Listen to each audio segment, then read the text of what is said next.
You, get out of the house by the end of this month. My husband said with a smile, even before saying I'm home. I freeze with my mouth hanging open at the sudden mention of this, and my husband puts words in my mouth.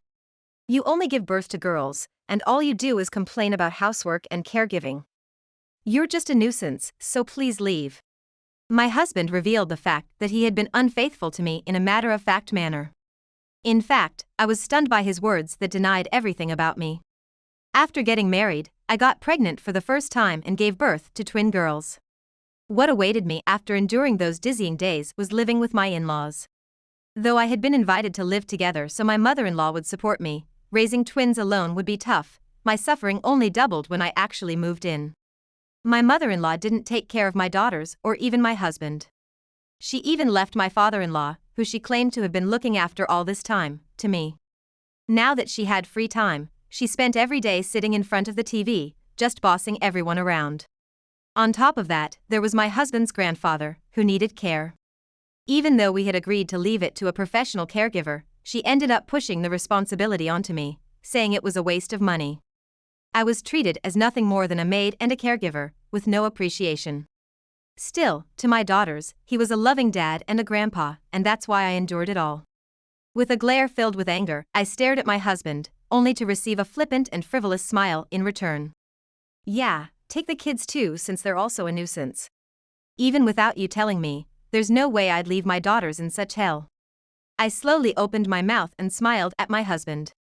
Cannon, Leon, Ken. Breakfast's ready, so hurry up and wake up. It was 7 o'clock in the morning. Our family of four's morning always started here. My name is Maddie.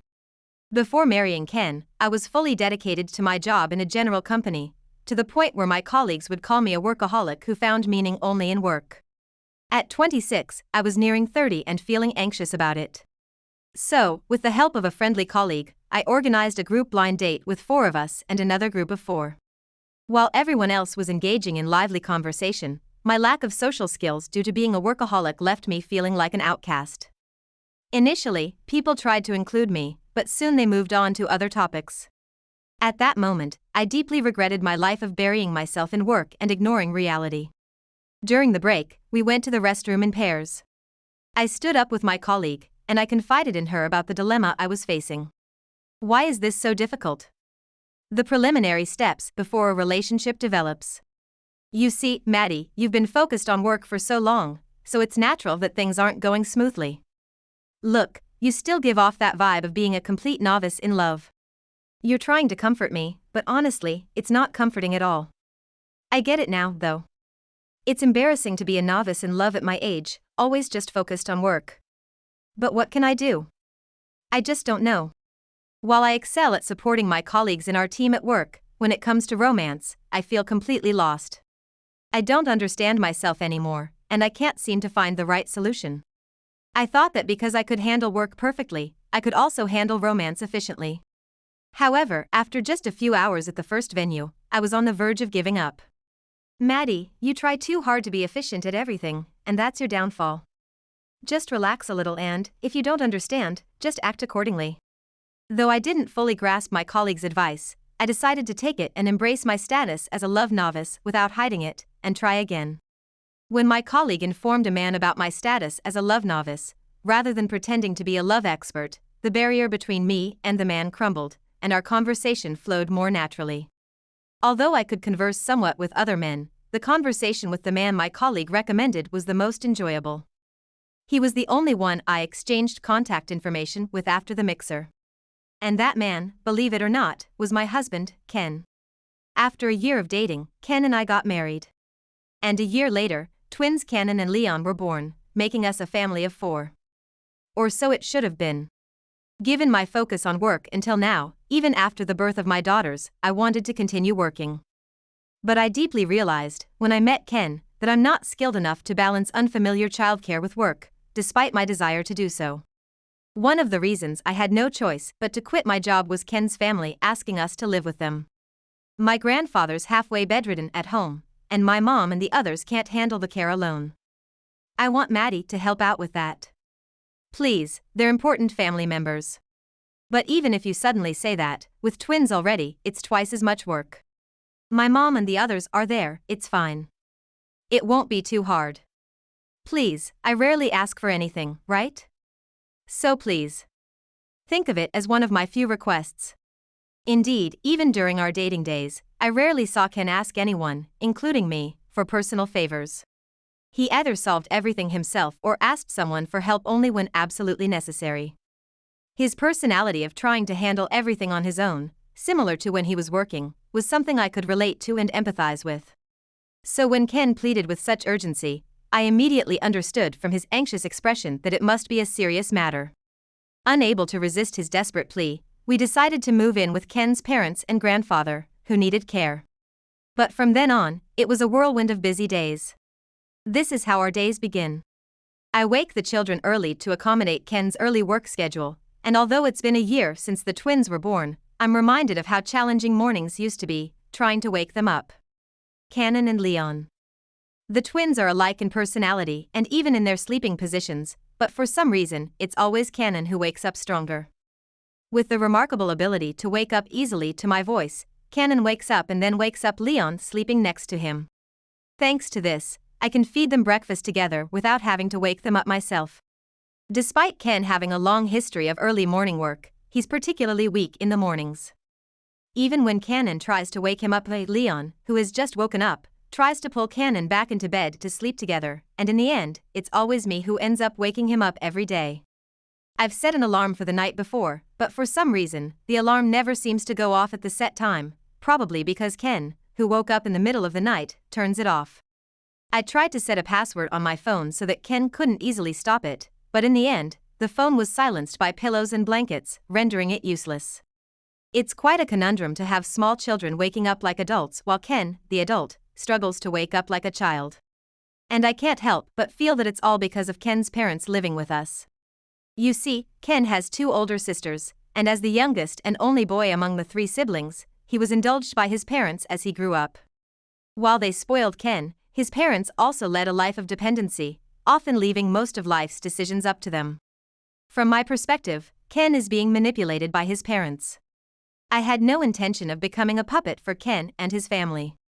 Or so I thought, but later I would come to realize that crossing the threshold of that house at Ken's request was the mistake in the first place. It was when I returned home after sending Cannon and Leon to kindergarten, having seen Ken off to work. As I was about to clean up the breakfast dishes, I heard an alarm coming from the room where Ken's bedridden grandfather was. This alarm could signal various needs such as changing diapers, feeding, or needing to be turned over, and it would always come at any time. If I hesitated even for a moment, under the immense pressure from Ken's parents, who demanded my constant attention. Maddie, why are you ignoring Dad's alarm? Neglecting Dad, who can't move properly, what exactly do you think you're doing? I'm sorry, I just couldn't let go of what I was doing at that moment. No excuses. You're able to handle all the housework, childcare, and even Dad's care, so don't forget that you're Ken's wife after all. Keep that in mind. When I came here, I thought I would only be taking care of twins and the basic housework, but as it turned out, I ended up doing everything in the house, both mentally and physically exhausted. If it were just my mother-in-law who was harsh, it might have been tolerable, but even my father-in-law is harsh with me. I've come to realize that my father-in-law holds on to old-fashioned beliefs and is the type to impose those beliefs on others. He doesn't seem to appreciate the fact that I gave birth to twin girls, rather than boys, and I've never once seen him acknowledge me or show any positive signs toward me, ignoring or rejecting any conversation I initiate. I've never seen my father-in-law acknowledge me or show any positive signs toward me, ignoring or rejecting any conversation I initiate. Even though they're my in-laws, I'm treated like fragile goods here, despite being part of the family when I married Ken. Hey Ken. Can't you help out a bit with housework or taking care of twins on your days off? Why should I? Maddie has been doing all the housework so far, hasn't she? I work outside, bring in the money, while Maddie takes care of the housework and childcare. That's only natural, isn't it? Influenced by his upbringing by such parents, Ken has fully internalized the outdated idea that household chores, childcare, and other household tasks are all women's responsibilities, and he doesn't help at all. Naturally, I can't handle everything alone, and if I slack off even a bit, my in-laws eagerly ridicule and belittle me, repeatedly ordering me to redo tasks. Caught between my in-laws and Ken, I did my best to protect Canon and Leon, more so than during my career woman days when I worked tirelessly. By the way, Maddie, do you have any plans to have more children in the future? Huh? Children. Well, for now, since we already have Canon and Leon, maybe we can consider it once things settle down with the two of them. What are you saying? All your children are girls, right? It's customary for us to have a boy as the heir. Surely you're not considering letting your daughters inherit, are you? Of course not. We're thinking about it carefully. I also want a boy right now, and I've talked to Maddie about it. We'll make sure to have children properly. What are you talking about? Right now, I'm not. Well then, that's good to hear. I'm expecting great things from you. Both of you. Make sure to produce a fine boy, Maddie. Even during family meals, I am astonished by the trivial conversations that Ken and the others engage in, and I try to alleviate my mental stress by thinking of them as nothing more than strangers who happen to speak the same language. However, Ken, without considering my feelings, acts only to meet his parents' expectations and invites me to engage in intimate activities every night, but I absolutely refuse to accept his invitations. My feelings for Ken have cooled completely since coming to my in-laws' house, and I am exhausted both mentally and physically from being burdened with all the household responsibilities. Above all, resting my body became my top priority, and it was a small act of resistance against the unreasonable demands of my in-laws. You, at least consider my parents and your own position, won't you? Who is saying such things? Is it to a wife who is completely exhausted? I no longer understand Ken at all. Where did I go wrong? What did I do wrong? I have neither the knowledge nor the capacity to know. Above all, quitting my job was a blow. No matter how I manage the household finances, I can't save enough money to run away with my daughters. Moreover, even if I wanted to get another job, I couldn't run away because of issues like my daughter's daycare and my grandfather-in-law's care. Besides, as a husband, Ken is the only parent for my daughters. Deciding to prioritize only my daughters and becoming a robot that does nothing but household chores and takes care of my grandfather-in-law's care without any emotion, one day. I received an email saying Ken would be staying overnight at work, and the next day, when he came back, he took off his suit jacket vigorously in front of me and my in-laws with a beaming smile. Welcome home. Why do you look so happy? It must be something ridiculous. This time, I have a mistress, and she is currently pregnant. What?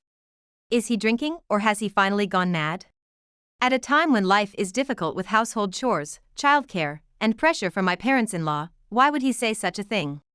From now on, I have decided to live with her in this house.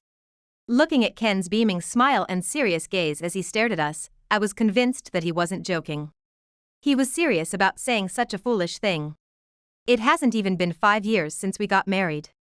Even though Canon and Leon are still small and it's a difficult time, to pretend to be working and then go out and make a woman pregnant.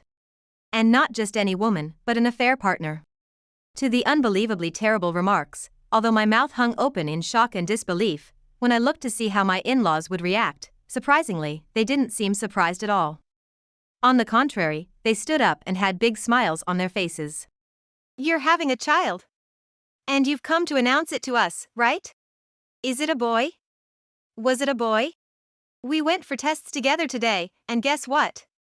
It's a boy. Just as we talked about, it's a boy. From the way they weren't surprised by the sudden announcement, it seems they had been consulting with my in-laws about the possibility of having a child with an affair partner for some time now. I can't believe they all conspired together like this just because they wanted a boy and readily agreed to the affair. It's insane. Driven by my in-laws' reactions and ignoring me, Ken and his parents continued the conversation enthusiastically, and it was decided that the affair partner would live in this family home where I, Canon, and Leon also reside. Well done. As expected of my son. You've done well to get a boy pregnant. What a good son you are. With this, the issue of succession in the family is also resolved. We were wondering what to do if that child's child was also a girl. But I believed you could handle it. It's thanks to the two of you pushing me forward. Thanks to that, she was reassured, and she agreed to live together in this house. As I witnessed their completely insane celebration, the last shreds of emotion I had towards my husband vanished into thin air. Watching the three of them dance with joy, I glanced sideways and returned to my room, determined to leave this house as soon as possible. I started packing only the bare essentials. Mommy, what's wrong? Are you going out? Canon, Leon. Yes, we're going out. We won't live in this house anymore, we'll live with Mommy, just the three of us. While Canon and Leon, who still didn't understand the situation, gathered their outing sets, I hurriedly headed towards the entrance with the two of them. Returning to the living room, they didn't seem to care at all that I was preparing to leave. They continued to dance for joy as if nothing had happened. With my luggage and Canon and Leon in tow, as I passed through the living room, they finally noticed my presence. Where do you think you're going with all that luggage? Where are you going? In what capacity is a man who has been out there having an affair with a strange woman and having children with her asking us such a thing? Where do I think I'm going? It's obvious. Anywhere but this nonsensical place would be fine. I didn't want to see his face or let my children see or hear him. I left Canon and Leon waiting at the entrance for the moment. A carry-on suitcase and the slightly oversized backpack I used during my student days. And noticing that my children's cute little backpacks were packed full, even Ken, who is usually oblivious, seemed to catch on and dismissed it with a snicker. Well, aren't you perceptive? It saves us the trouble of having to bring it up. So, this is probably the most necessary thing for us now, right? With that, he handed me a divorce agreement form, with only his section neatly filled out, from the drawer in the living room. It's too well prepared. I can't help but feel terrified, thinking he might have prepared this even before marrying me. But admittedly, it's convenient for me that Ken's section is cleanly filled out now. I don't want him to drag his feet later and cancel the divorce. And above all, I won't have to see this family's faces anymore. The only thing that concerns me a little is my bedridden grandfather-in-law. He's generally indifferent due to being bedridden, and he's probably listening to this conversation right now, but he doesn't seem to care about the situation at all. Taking the pre-filled divorce agreement, without a trace of regret, I left the family home where I had lived for several years with my two children. I'm angry at myself from back then, with Ken and my naive thoughts about participating in that mixer and getting married. Unable to calm my anger, I couldn't help but grab a passing taxi and filled out the remaining sections of the divorce papers with forceful strokes in the waiting area of the municipal office. I knew it wasn't good to take it out on things or people, but I couldn't control my anger. I simply handed the divorce papers to the clerk with a word, submitting them almost forcefully. Thus, my divorce with Ken was finalized, and I became a single mother of two. I filed for divorce in the heat of the moment, but I have no regrets whatsoever. However, finding a new home for the three of us right away won't be easy. Instead, there's hardly any real estate agent willing to rent a house to a family like ours, with such obvious issues. After much consideration, I decided to rely on my parents' home for the first time in 10 years. I hadn't been very close to my parents. We argued about which university to attend or which company to work for, and gradually grew apart. Moreover, my parents were quite against my marriage to Kazuki. After storming out of the house following their demands to reconsider, all communication had been through phone calls or emails. Every time I endured the mistreatment at my in-laws' house, thoughts of returning home crossed my mind repeatedly. But lacking the insight to see through Kazuki's true nature and refusing to admit that my parents were right, I simply ran away. In the end, I used household chores, childcare, and caregiving as excuses to avoid facing my parents. In the current situation, I can't prioritize my pride as I did before. Upon contacting them, my mother immediately urged me to return, and my father came to pick me up. I was prepared for harsh words, but my parents were engrossed with their grandchildren whom they hadn't seen in a long time. I'm sorry for everything. You were right about everything, Mom. I thanked and apologized, explaining everything in detail. Initially scowling at me, my father quickly redirected his anger towards Kazuki and his family. What? There's absolutely no way such a thing can be forgiven. It's outrageous to cheat for such unreasonable reasons, even if it's about the child's gender. And the fact that the parents are condoning it is insane. In unison, they made it clear that we didn't have to return to that house. And offered their full support for me to settle here, find a job, and raise Canon and the others. Since I got a job, I hadn't contacted them at all. Looking back, it seemed like I got married, had children, then suddenly returned, and then got divorced. Despite my misconduct as their daughter, they didn't disregard me and listened to me carefully, expressing their anger. This made me realize the importance of family once again. Mom, Dad. I'm sorry for everything. Thank you for helping me.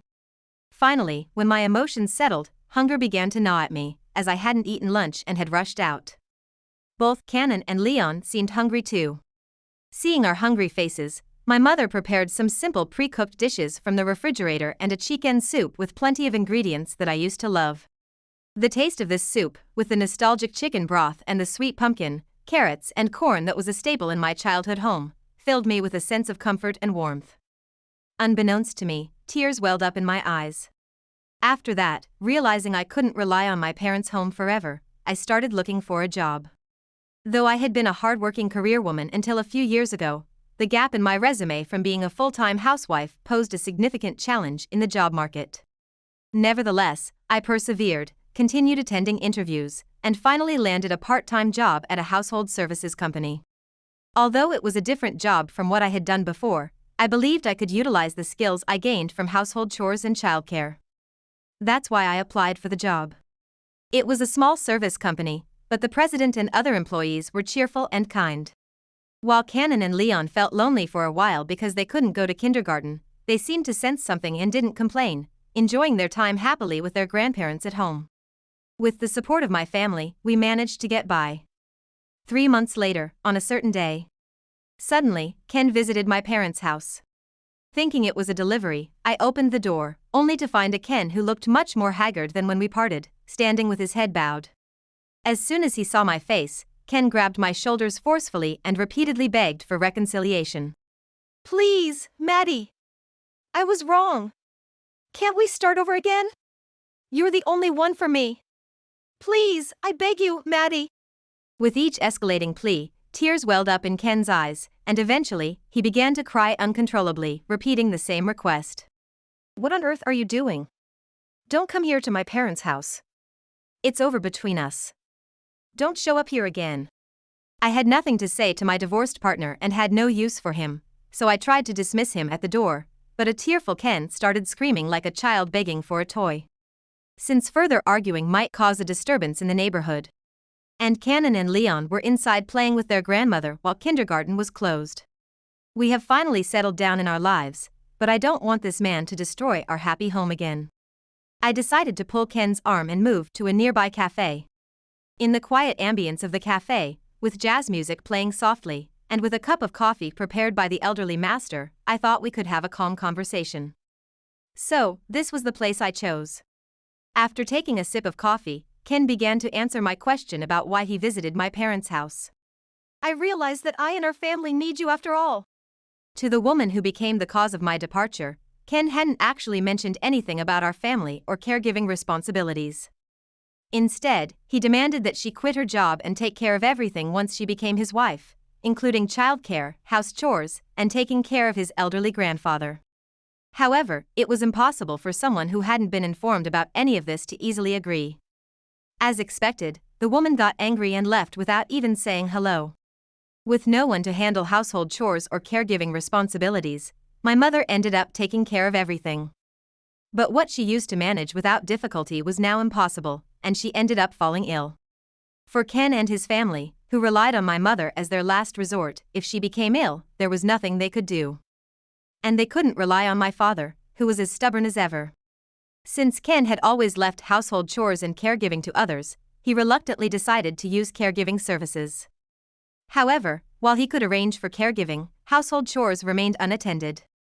It seemed that Ken's family didn't have the financial means to afford further services. As a result, their home became neglected, resembling more of a garbage dump. This led to frequent arguments between Ken's parents and Ken himself about who was to blame for the situation. Ken's parents blamed him for not being able to handle household chores or bring a woman capable of bearing a son. However, they eventually realized that it wasn't the time for such arguments. They understood that it would be best to reconcile with me, who had managed everything at home for a short period. Of course, upon hearing such a proposal, I had no intention of reconciling with Ken or returning to that house to help with household chores or caregiving. Anyone would think the same upon hearing my situation. After all, when I was managing everything alone at my in-laws' house, I had to remember everyone's likes, dislikes, and allergies besides cooking, and I couldn't sit at the table until after finishing cleanup. And even after sitting down, I had to assist Cannon and Leon with their meals while also helping my grandfather-in-law eat. Finally, by the time I could eat, the freshly cooked rice brought to me was completely cold. Even with household chores, Ken had always assumed that I would only help because his mother was there. But in reality, I ended up doing everything while his mother and the others just complained about the results. This is what they call having a mother-in-law, but it's not something that can be dismissed with convenient words. I had researched what marriage was like in advance, but this kind of terrible married life was presented as the worst-case scenario. I no longer wanted to live with people who only thought about themselves. Please! Come back to me. If you come back now, I'll give you that house. My parents are getting old. They might not be able to move and might have to go to a facility. So what? What's your point? So, if the rights to the house are transferred to me, I'll give the rights to the house to you. Then, you can have the house no matter what. How about that? So please, come back to me. On his knees, Ken proposed transferring the rights to the house back to me while presenting conditions. Recalling my mother's words from just the other day, I sighed. You know? Ken will probably try to convince you to reconcile with him. But no matter what he says, don't agree. Whether he appeals to your emotions or offers money, people don't change so easily. They may seem fine at first, but once you go back, they'll likely revert to their old ways.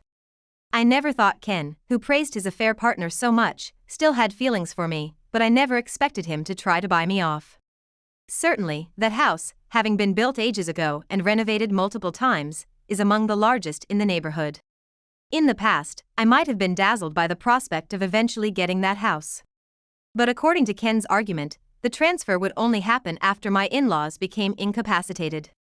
And there's no guarantee that such a promise would be kept. In the end, I'd just be treated like a slave again. The fact that Ken sees this as beneficial for me shows that he still sees me as nothing more than a domestic robot. It's a ridiculous proposal, and there's no way I'll agree to it. I don't want a remarriage that feels like some sort of slave contract, and I don't need that unpleasant memory-stained house. I won't rescind the divorce.